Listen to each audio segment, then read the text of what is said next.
Eh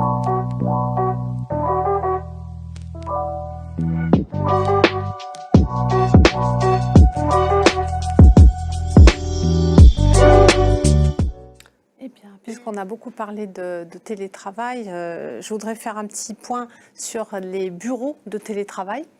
Alors, pas n'importe lesquels, ceux qui sont refermables, on verra. Oui. 2 bâtiments dont tu parlais qui viennent d'ouvrir, ils sont remarquables de mon point de vue. Oui. Et troisièmement, la sortie d'un livre blanc sur l'innovation inclusive. Oui. Oui, oui. Un sujet qui me tient particulièrement à cœur. Exactement, voilà. Alors effectivement, on va démarrer avec ces équipements du télétravailleur. Alors même si on est quand même nombreux à s'équiper comme on peut, il faut quand même le dire, c'était intéressant de voir comment il innove le marché. Qu'est-ce que tu as repéré comme proposition intéressante? Alors voyons ça. J'en ai repéré 4, dont 2 à Workspace Expo. Oui. Alors, comme je vous disais tout à l'heure, leur point commun, c'est qu'ils sont refermables le soir. Parce qu'à Workspace Expo, on me disait que c'était un gros bénéfice utilisateur que de pouvoir fermer la boîte le soir et la ranger dans un placard sous le lit. Ne plus la voir pour vraiment faire une coupure entre la vie personnelle et la vie professionnelle. Oui. Donc, les 4 que je vais vous montrer. Donc, le premier, c'est Tanama. Donc, c'est un très joli petit meuble qu'on peut accrocher au mur. Oui.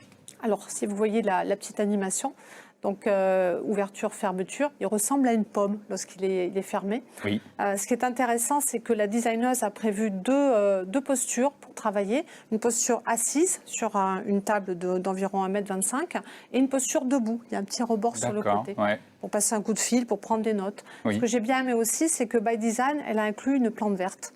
Donc on connaît les vertus des plantes vertes. D'accord. C'est pas juste pour la déco. Voilà. Non, il y a vraiment un petit trou pour mettre le pot et le meuble est vendu avec la plante verte. Et il y a toute la connectique qu'il faut, j'imagine. La connectique, le petit rangement, etc.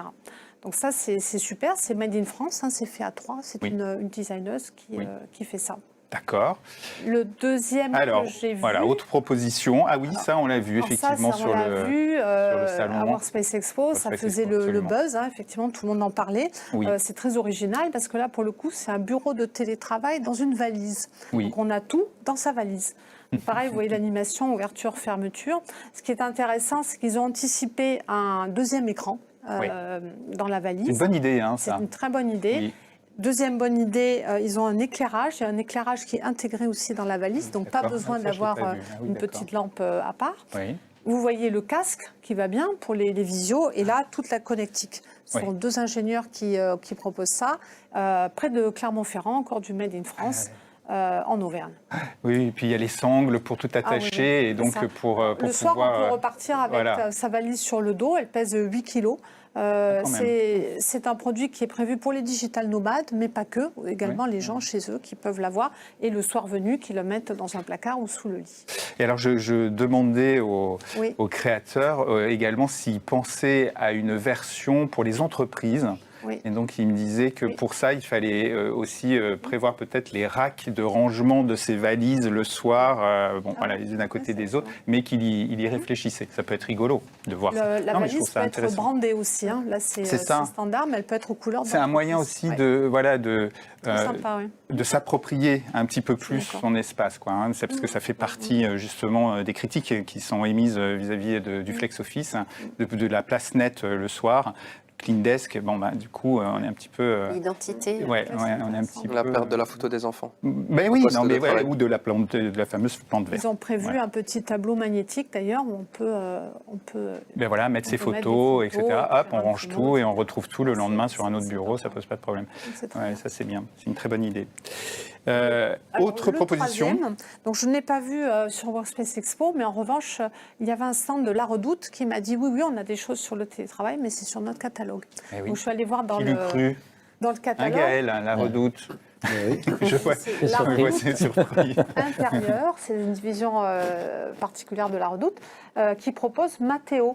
Et donc Mathéo, c'est un superbe meuble. Alors là, c'est plutôt en hauteur, 1,80 m de hauteur, 80 cm de large. Ce qui est surtout remarquable, c'est la profondeur. Il est très étroit, ce qui le rend très élégant. 17 cm seulement, avec 2 portes en rotin. Sinon, c'est du chêne ou de la fibre de chêne. Donc un meuble très élégant aussi. Oui. Voilà, vous voyez l'ouverture-fermeture.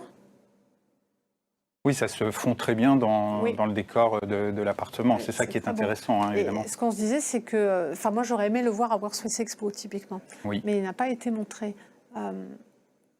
C'est dommage. Non, c'est une bonne idée. Et enfin, dernière proposition. Le quatrième, c'est JobStable. Donc lui, on l'avait dans le radar depuis quelques années. C'est vrai. Il n'était pas à Workspace Expo. On l'a dans le radar parce qu'en 2021, il a gagné le concours Lépine, donc le fameux concours des inventions françaises. Oui. Vieux concours qui date de 1901. Oui. C'est un ingénieur. Alors c'est un produit d'ingénieur, c'est un produit presque geek, on va dire, mais c'est un bel objet qui ressemble à... quand c'est fermé, c'est une table basse. Donc ça, c'est un bureau de télétravail dans une table basse. Et quand il commence à s'animer, vous avez un écran qui sort, un écran de très grande résolution, de très grande qualité. Oui. Ce qui est remarquable aussi, c'est qu'il y a une plaque en verre qui fait office de clavier. C'est-à-dire que les touches sont dans le verre. Ça, c'est remarquable.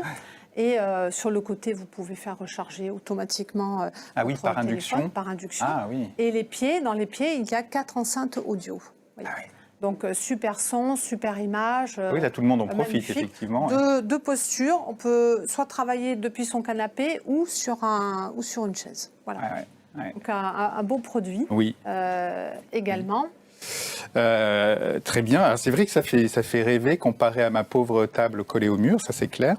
Par contre, évidemment, niveau budget, est-ce que c'est abordable toutes ces propositions? Je m'attendais à la question. Effectivement, alors le moins cher et qui est déjà sur le marché, c'est Matteo de la Redoute. Oui. Lui, il vaut 800 €.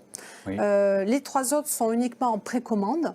Vous avez à 800 € premier prix Zeno, donc la valise, le bureau de télétravail dans une valise. Oui. Premier prix, c'est-à-dire vous n'avez pas le deuxième écran. C'est 600, c'est ça? 800. 800. Et encore, ils ont une remise. D'accord. Et ensuite, vous avez Tanaba, qui est sur Ulule également avec une remise actuellement à 2645 €, donc quand même assez cher. Ah oui. Oui. Et le plus cher, évidemment, c'est la JobStable, c'est la plus techno. Oui. Elle, son premier prix est à 3900 €. D'accord. Donc ça reste des produits très très chers. Il va falloir économiser.